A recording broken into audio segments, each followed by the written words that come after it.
Chapter 11. Hook or Me This Time. Peter had sneaked through the jungle unseen. Midway to Kidd's Creek, he passed the crocodile that, as always, was on Hook's trail. It was not ticking because the clock had run down. Peter grinned as a clever idea occurred to him. He imitated the ticking sound. It was perfect. Even the crocodile thought it was real and began to follow Peter. Peter swam easily across the open water to the ship. He scampered up its side, still ticking. It will be Hook or me this time, he thought, as he hoisted himself over the rail. The boys stood silently by so they would not give him away. At that moment, the quartermaster came along the deck. Peter pushed him over the rail. "One down," Slightly whispered, and began to keep count. Captain Hook peered from his hiding place behind the ring of men. The ticking sound had stopped. He emerged as if he had not been scared out of his wits. His eyes glowed red, and his scowl turned sinister once more. "Get these boys to Johnny Plank," he ordered. He leaped onto the plank and began to dance along its precarious length. A devilish grin crossed his face as he sang, "Yo-ho-ho, the frisky plank. You walks along it so, till it goes down and you goes down to Davy Jones below." Hook jumped to the deck. "But first, a bit of whip for these prisoners," he said.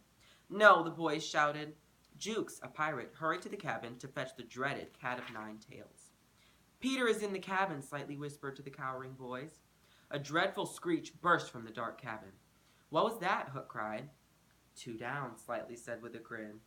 Another pirate dashed into the cabin but burst out a second later. "Jukes is gone," he gasped. "There's something terrible in there." Hook eyed his men. "Get in there and see what it is," he hissed at Seco. Seco entered the cabin cautiously. Another horrible screech split the air. "Three," Slightly said. The pirate captain turned to Starkey.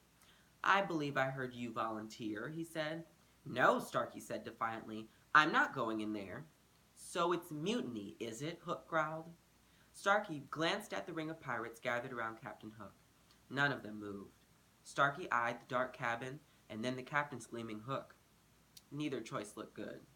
He spun on his heels and leaped over the rail into the sea. "Four," Slightly whispered to the other boys. Hook polished his claw against his coat. "If one of you won't go, I'll fetch that cat myself," he said. He grabbed a flickering lantern and walked to the cabin door. Slightly pursed his lips, ready to count 5, but Hook staggered out before any damage was done. "Something blew out the light," he muttered. "Someone's aboard who doesn't belong," a pirate said. "Maybe it's the devil." "The ship is doomed," another cried. Hook touched his nose with the tip of his hook. "Send the prisoners in," he said. "If they beat what's in there or it beats them, we'll be none the worse." The pirate shoved the boys into the cabin and slammed the door behind them. They turned away so that they would not have to witness what was sure to follow. Inside the cabin, Peter unlocked the chains binding the boys. They all found weapons and, on Peter's hushed command, sneaked out the door unseen. Peter ran to Wendy and cut her bonds with his dagger. Now nothing prevented Peter and the children from flying to safety, but Peter's vow rang in his ears. "Hook or me this time," he had said. They would fight to the finish. Peter wrapped Wendy's cloak around himself and put his back to the mast as Wendy hid in the darkness with the boys. Peter uttered a loud scream. The pirates were certain the noise signaled the end of the boys. They were panic-stricken. Whatever was in the cabin would surely come for them now. Hook sensed mutiny. He quickly turned to the mast. "It's the girl," he snarled. "A woman on a pirate ship brings bad luck. When she's gone, we'll get rid of what's in that cabin." He raised his clawed arm. "Throw her overboard," he shouted. The pirates dashed for the cloaked figure at the mast. It was time for Peter to strike. He threw the cloak to the deck and brandished his dagger. "Peter Pan!" Hook screamed. At once, he and his men knew what it was that had lurked inside the cabin. His black heart thumped with fear, but the fight had gone out of him. "Get him," he ordered, but his voice was weak. "Attack, boys!" Peter shouted to the children. They burst from their hiding places and went straight for the pirates. One by one, the pirates fell or were tossed overboard. Slightly could scarcely keep count.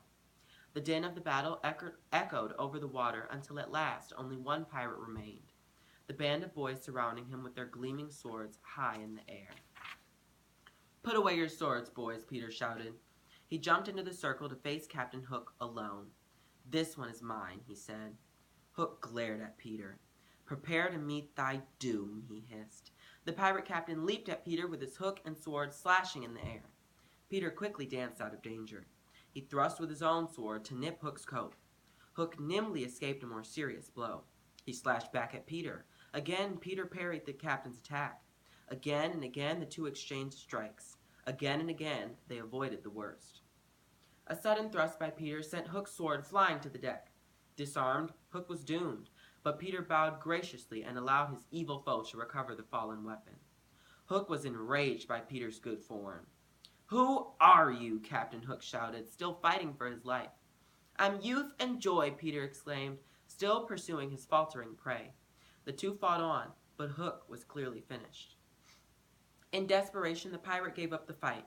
He dashed into the powder warehouse and lit the fuse of a powerful cannonball. "The ship will be blown to pieces in 2 minutes," Hook crowed. He desperately wanted to see Peter turn tail and flee for his life.